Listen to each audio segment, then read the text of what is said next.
Welcome to Ghost Echo. Those who skip this video often hear whispers in the dark. To silence them, you must watch. Now put your headset on and relax. Michael tightened his grip on the steering wheel, his eyes darting between the dark highway and the frozen time on the dashboard.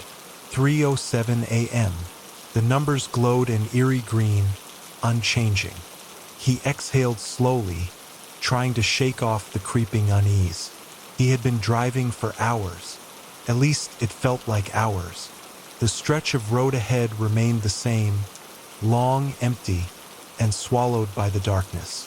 No landmarks, no turns, just the painted lines on the asphalt, illuminated by his headlights. He adjusted the radio dial, but all he got was static. A few hours ago, he had been listening to an old rock station, but now, every channel was nothing but hissing white noise. He gave up and turned it off.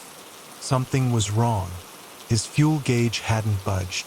The needle stayed in the exact same spot as when he left the last town. It didn't make sense. Michael clenched his jaw, trying to rationalize it. Maybe the gauge was faulty. Maybe he was just overtired. But then there were the signs. He swore he had passed the same mile 66 sign at least 3 times now, and the same rusted billboard and old, peeling advertisement for a diner that claimed to have the best coffee in town. He ran a hand over his face. This was ridiculous. Up ahead, a gas station appeared, its flickering neon sign casting a weak glow onto the pavement. He hesitated. There had been no other signs of life on this road. No headlights in his rearview mirror. No taillights ahead, but he needed a break. Michael pulled into the station and turned off the engine. The silence was suffocating. The air outside was thick with the scent of gasoline and damp asphalt. A lone street lamp buzzed overhead, the light sputtering every few seconds. The station itself looked abandoned. The glass door hung open, swinging slightly in the breeze. The shelves inside were stocked, but there was no sign of a clerk. No hum of a refrigerator. No sound at all. His stomach twisted. Something about this place felt off. He turned toward the pumps, but they were old, too old. The kind with mechanical dials instead of digital displays. He doubted they even worked. A sudden ringing pierced the silence. Michael flinched. A payphone. It sat just outside the gas station door, its receiver hanging slightly off the hook. The sound was shrill, urgent. He hesitated, then stepped toward it. The moment his fingers brushed the receiver, the ringing stopped. A whisper crackled through the line. "You shouldn't be here." A cold shiver ran down his spine. Michael's breath caught in his throat. He jerked the receiver away from his ear, staring at it as if it might bite him. The line was dead. No dial tone. No static. Nothing. He slammed it back onto the hook and turned, his heartbeat hammering in his ears. The street lamp overhead buzzed louder, flickered, and then the world was swallowed in darkness. Michael gripped the wheel tighter, his knuckles white against the leather. He had driven for what felt like another hour, but the highway remained the same, an endless, black ribbon stretching into nothingness. The gas station was long behind him, yet the unease lingered. The words from the payphone echoed in his mind, "You shouldn't be here." His foot pressed heavier on the gas pedal, but the road refused to change. The mile markers were all wrong. No matter how far he drove, he kept passing mile 66. Then he saw it. In the rearview mirror. A figure. A man in dark clothes stood perfectly still in the middle of the road, far behind his car. Michael's stomach twisted. He stole a glance over his shoulder, nothing but empty highway. But when his eyes flicked back to the mirror, the man was closer. Michael's pulse thundered in his ears. He slammed the brakes, his tires skidding against the asphalt. The night was silent. Too silent. Heart-pounding, he flung open the car door and stepped out. The road stretched out behind him, empty. No figure. No movement. Just darkness pressing in from all sides. His breath came fast and shallow. He could feel something watching him, waiting. He swallowed hard and climbed back into the car, locking the doors. The moment he restarted the engine, the radio crackled to life. At first, it was only static. But then, a voice. His own voice. Michael Harper is driving down an empty road. His hands are shaking on the wheel. He's staring at the radio, trying to understand how it's speaking to him. Michael's blood turned to ice. He reaches out to turn it off, the voice continued. His fingers trembled as he reached for the knob. But he hesitates. He wants to hear what happens next.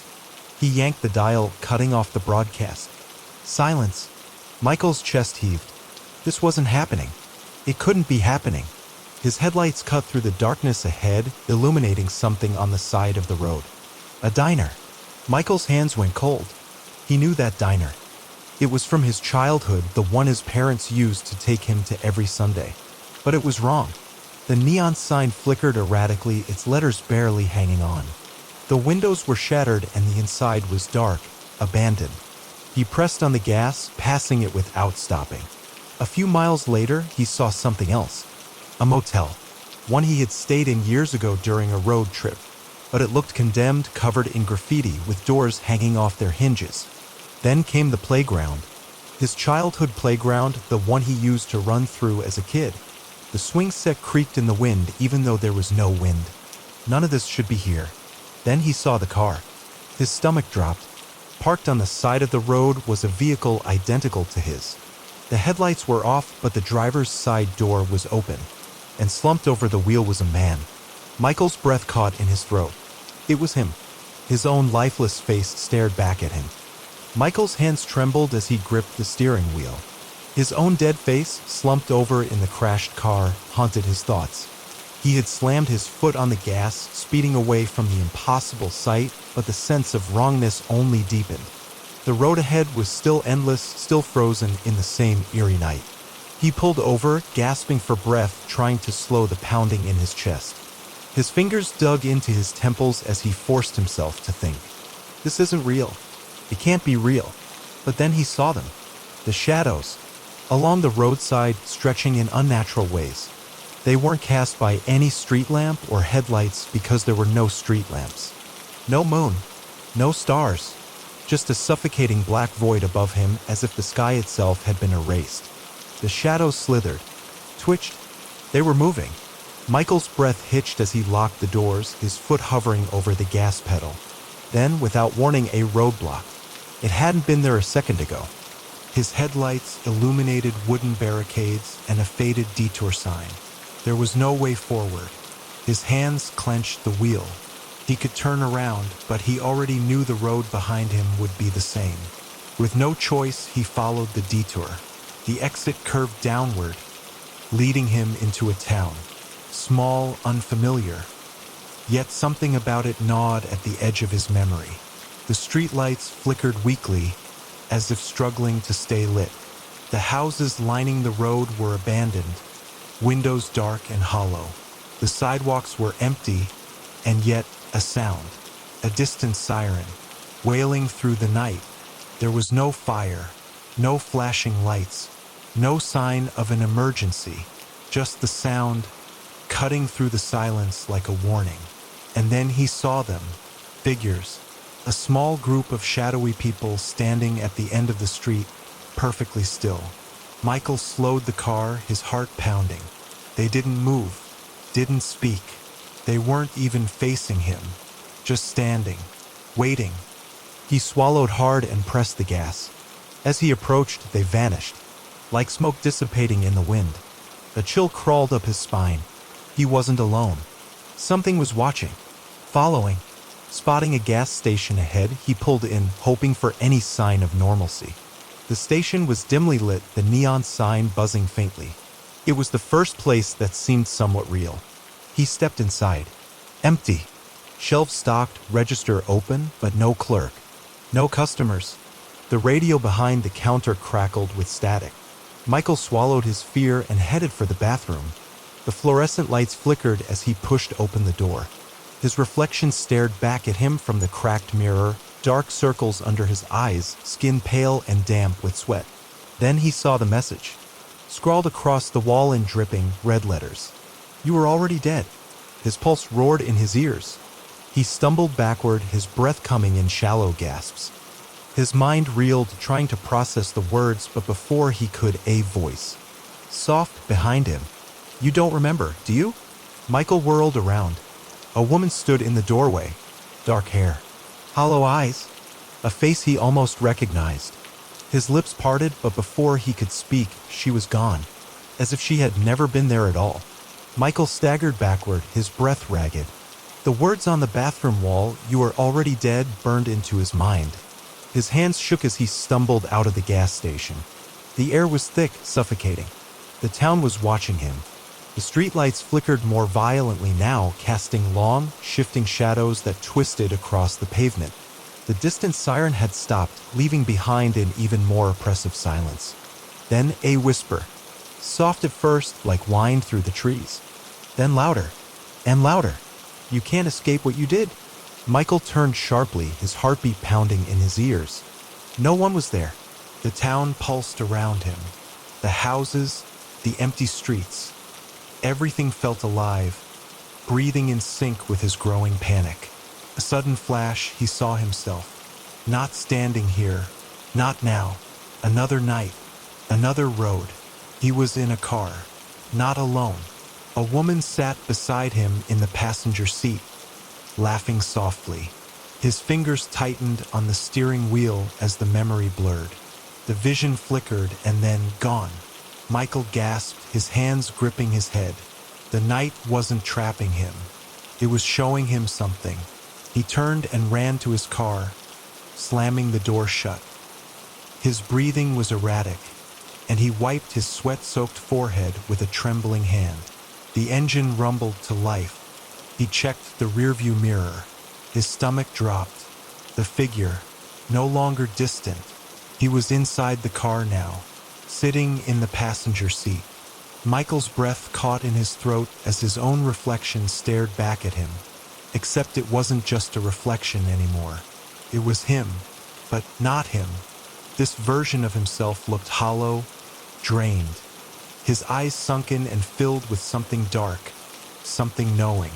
Michael gripped the steering wheel, his knuckles white. What are you?" he whispered. The figure didn't blink, didn't move. And then another flash. The same road, the same night. The woman beside him, laughing, his hands gripping the wheel. He was speeding. Her voice, distant, slightly slurred. "Michael, slow down. You're scaring me." The world tilted. Headlights flooded his vision. A deafening crash. And then darkness. Michael gasped, yanked out of the memory like being pulled from deep water. He looked at the figure in the passenger seat. His own voice, low, hollow, echoed in the car. "You never left that night." Michael shook his head violently. No, this isn't real."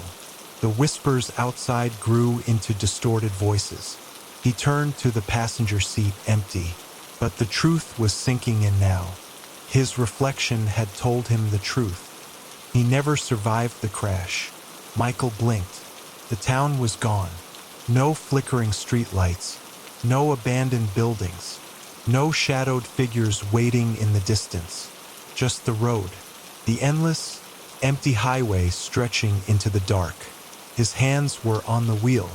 The hum of the engine vibrated beneath his fingers. The radio crackled to life. Static at first, then a voice. Not just any voice. Her voice. "Michael, slow down. You're scaring me." His breath caught in his throat. The words, his last conversation before the crash. The radio distorted, replaying every moment. The laughter, the fear creeping into her voice. The final, desperate sound of tires screeching. Then silence. He swallowed hard, gripping the wheel.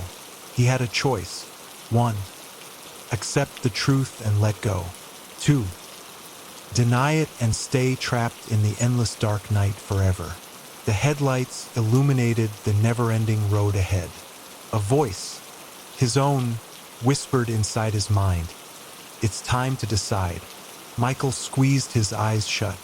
If I accept, I let go. No more driving. No more endless night. No more running from the truth. But what waited for him beyond this? Oblivion? Peace? He opened his eyes, his reflection staring back at him in the rearview mirror. Not the distorted, shadowed version of himself from before. Just him, tired, worn, waiting for an answer. He inhaled sharply. If he denied it, if he refused to face what had happened, the night would never end. The road would always stretch ahead. The clock would always remain frozen at 3:07 a.m. Michael's fingers trembled against the steering wheel. The radio crackled again. This time, a new voice. Low, hollow, his own. You can't drive forever.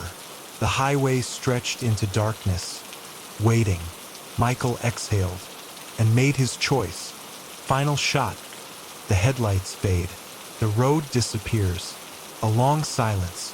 Then, the clock on the dashboard remains frozen at 3:07 a.m. Story 2. The night was cold. Daniel Carter stood outside the towering remains of Blackwood Asylum, the wind biting through his thin jacket. The building loomed above him, its shattered windows like hollow eyes staring into the dark. A bad feeling twisted in his gut, but he ignored it. It was just another job. Inside, he found his supervisor, Officer Reynolds, leaning against the security desk.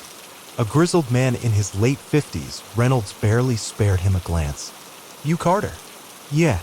First night. Reynolds handed him a set of keys, a flashlight, and a laminated list of instructions. "Listen up, rookie. The job's simple. Stay in the security room, keep an eye on the cameras, and report anything unusual." Daniel nodded, glancing at the instructions. 3 rules stood out. 1. Stay in the security room as much as possible. 2. Never go into Ward C. 3. If you hear whispers, ignore them. "Ward C?" Daniel asked, raising an eyebrow. Reynolds' expression darkened. "Don't ask questions you don't want answers to." He tapped the old CRT monitors stacked against the desk. "Cameras are old, but they work. Keep your eyes on M. And if you see something weird, call it in. Otherwise, don't go wandering." "Got it?" Daniel swallowed. "Got it." Reynolds checked his watch. "Midnight. I'll be back at 6 a.m. Try not to lose your mind." With that, Reynolds walked out, leaving Daniel alone. The security room was a cramped, dimly lit space filled with stacks of dusty folders and a bank of old security monitors displaying grainy black and white footage of the hospital's deserted hallways. Daniel settled into the rickety office chair, scanning the cameras. Most of the screens showed the same thing: empty hallways, abandoned patient rooms, broken gurneys left to rot. Then something caught his eye. One of the cameras, camera 4, was glitching. The timestamp flickered. 12:03 a.m. 12:03 a.m. 12:03 a.m. The footage wasn't moving forward. Frowning, Daniel adjusted the controls. The loop continued. Then, on camera 6, something shifted. A man stood at the end of a hallway facing the camera. His head was slightly tilted, his face blurred by static. Daniel's stomach twisted.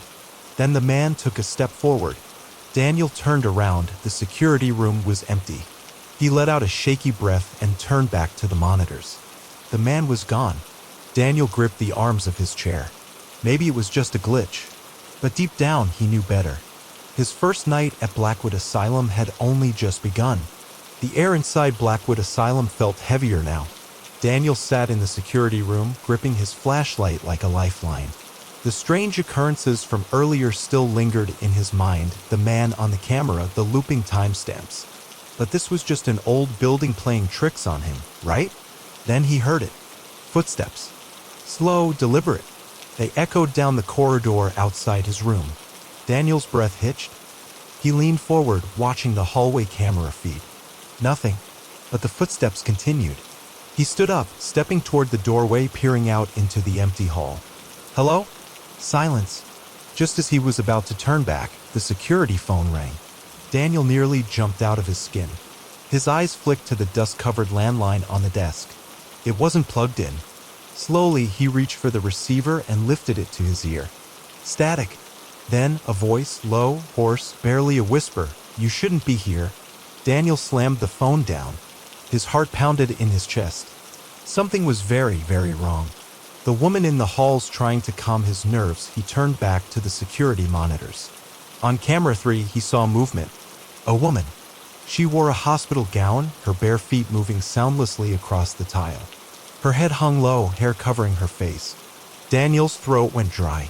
What the hell? She moved toward a locked door. Ward C. Then the camera feed cut to static. Daniel grabbed his flashlight and ran out of the security room. The hallway was empty. No footprints. No signs of life. He reached the Ward C door, still locked, just as Reynolds had left it. But something was different. The air felt colder. A faint, rotten smell curled into his nose. Then he heard it. A soft, wet whisper right behind him. Daniel. He spun around, shining his flashlight. Nothing. Only the empty hallway. His hands trembled as he backed away, returning to the safety of the security room. A forgotten file. His pulse was still racing when he sat down at his desk. Then he saw it. A manila folder sitting right in front of him. He hadn't put it there. His fingers hesitated before opening it. Inside was a patient file. Name, Elias Carter. Admitted, June 5, 1987. Diagnosis, severe paranoia. Hallucinations. Violent outbursts. Status, deceased. Daniel felt his stomach drop. Carter. His last name. Was this a coincidence? Or was this family? His skin prickled as he stared at the old, yellowed pages. Then the lights flickered. The monitors glitched. When the power returned, his breath caught in his throat. The walls were different. Old, faded bloodstains smeared across them. Like something terrible had happened here. Then, behind him, he heard a soft click. He turned slowly. The door to Ward C, once locked, was now open. Daniel stood frozen at the threshold of Ward C. The door, which had been locked all night, now hung slightly open, revealing a darkness that seemed to stretch forever. His flashlight flickered as he stepped inside. Immediately, something felt wrong. The air was thicker, heavy with dust and decay. The hallway stretched longer than before, like the building was shifting, warping around him. And in the distance, the whispers started again. You came back. Why did you come back? Daniel swallowed hard. Back? No. I've never, but hadn't he? Something about these halls, the smell of old antiseptic, the distant hum of unseen lights, it all felt familiar. Like he had been here before. The mirror that knows. He moved cautiously down the dim corridor, checking each abandoned patient room. Most were empty, but then a room 306. Inside, a cracked mirror hung on the wall. Dust covered the glass, but when Daniel wiped it clean, his reflection stared back at him. But it wasn't quite right. His reflection stood still. Even as Daniel tilted his head, raised his arm, the man in the mirror didn't move. Then the reflection smiled. Daniel's breath hitched. The mouth moved, but no sound came out. Then a voice, not from the mirror, but from the walls themselves, whispered, "You shouldn't have come back, Daniel." Daniel stumbled backward, knocking over a rusted wheelchair. When he looked again, the mirror was empty. His reflection was gone. Fragments of the past, the whispers grew louder now. Not just one, but dozens of voices murmuring in the walls.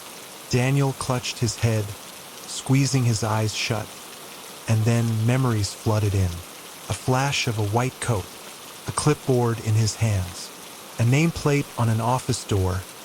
Dr. Daniel Carter. No, that's not me. He gasped, snapping back to reality. But now the intercom above him crackled to life. A voice, distorted and old, filled the hall. A doctor's voice. "Tell me, Daniel, do you remember what you did?" The words sent a chill through his spine. Daniel staggered forward, heart pounding. "What I did." Then, a scraping sound. From the end of the hallway, a patient in a straitjacket crawled toward him, head lolling, mouth whispering words Daniel couldn't understand. The figure lurched faster, hands dragging against the tiles. Daniel stepped back, blink. The hallway was empty again. Nothing there. Nothing at all. The fire that burned everything. His hands trembled as he reached for the wall to steady himself. But instead of cold concrete, he felt paper. A newspaper clipping, yellowed with age, was suddenly in his hand. He didn't remember picking it up. The headline read, "Tragic fire consumes Blackwood Asylum, dozens dead." Daniel's eyes scanned the article, his breath catching at the final lines. Among the casualties, several patients and one doctor, Dr. Daniel Carter. His own name, his own death. Daniel staggered backward. The walls around him darkened, melted, the air filling with the acrid stench of smoke and burning flesh. The asylum wasn't just haunted, it was remembering, and it was making sure he remembered too. The walls groaned, shifting as if the building itself were breathing. Daniel stumbled back as the hallway warped, stretching in ways that defied logic. Doorways appeared where there had been none, leading into passages that shouldn't exist. Then a single light flickered on down the corridor. A door at the far end creaked open, revealing a staircase spiraling downward. The basement. He didn't want to go, but something inside him whispered, "You have to." Descent into darkness, the air grew thick and suffocating as Daniel stepped downward. The deeper he went, the colder it became. By the time he reached the bottom, his breath plumed in the air. The basement was vast, stretching into darkness. Flickering overhead lights revealed rusted hospital beds lined up in neat rows. Surgical tools, long abandoned, gleamed under the dim light, many of them still stained with dried blood. And the smell, a mix of sterilizer and decay. The files that shouldn't exist, a metal filing cabinet stood at the center of the room, its drawers slightly open. Daniel reached out, his fingers trembling as he pulled out an old patient file. His heart stopped. It had his name on it. He flipped through the pages, dozens of files, all labeled Carter, Daniel. Some had different dates, spanning over years, even decades. Some had photographs of him, some younger, some older. But that was impossible. What is this? The forgotten memories returned pain. His head throbbed, a burning sensation igniting behind his eyes. The room blurred as memories came rushing back. A white coat, a clipboard in his hand, a title on his office door, Dr. Daniel Carter, Chief Psychiatrist. He wasn't a security guard. He had never been one. He was a doctor here, and the patients, they hated him. The fire was no accident. His knees buckled, and suddenly the room shifted. No longer abandoned, no longer empty. Instead, it was alive with screams. Flames licked at the walls. The patients, wild-eyed and furious, surged forward. They weren't afraid. They were enraged. They had set the fire, and they were coming for him. The spirits that never left Daniel gasped, yanked back into the present. But the screams didn't stop. The shadows moved. Emerging from the darkness, the spirits of the former patients appeared. Their bodies were charred and broken, their eyes hollow pits of rage. They whispered as they closed in around him, "You never left." Daniel stumbled back. This isn't real, it's not real, but then the security monitors in the corner of the room flickered to life. And what they showed made his blood run cold. A grainy camera feed. The security room. But the timestamp 30 years ago. And in the chair, staring at the monitor, was him. Daniel's breath came in ragged gasps as he staggered up the basement steps. The air grew heavier, pressing against him like an invisible force trying to keep him down there. No, I have to get out. He pushed forward, but the hospital had changed. The endless maze. The moment he stepped into the hallway, his stomach twisted. The layout was wrong. The corridor stretched infinitely in both directions. Doors lined the walls, but when he threw them open, they led to nowhere. Some opened to bricked-up walls, others to identical hallways looping endlessly. His pulse thundered. No way out. A distant voice echoed through the halls, "Dr. Carter, you can't leave." He ran. The security room is gone. He turned a corner, gasping for air, and there it was. The security office. He lunged for the door, nearly tearing it off its hinges as he stepped inside. But it wasn't the security room anymore. It was a padded cell, a single flickering light bulb, a metal-framed bed rusted at the edges. And in the center of the room, a man in a hospital gown sat curled up, rocking back and forth. Daniel's throat tightened. He knew this man, because the man was him, a younger version of himself. The man lifted his head, eyes wild, tears streaking down his face. And he screamed. The truth he tried to forget. Daniel stumbled back, shaking his head. No, this isn't real. But the memories surged forward, unstoppable now. The fire, The patients, their screams, his screams, the pain, the heat, the darkness swallowing him whole. And then the hospital as it always was, waiting for him, welcoming him back, because he never left. The final reset, the intercom crackled to life. That same calm, cold voice. "Good evening, Dr. Carter. Are you ready for your night shift?" Daniel collapsed to his knees. His mind splintered. The walls faded to black. And then darkness, silence. And when his eyes opened again, he was sitting at the security desk. The monitors flickered. The clock read 11:59 p.m., the start of his shift. Footsteps echoed in the hall. Again. Don't forget to tell your horror experience in comment. Subscribe our channels for more scary and horror stories.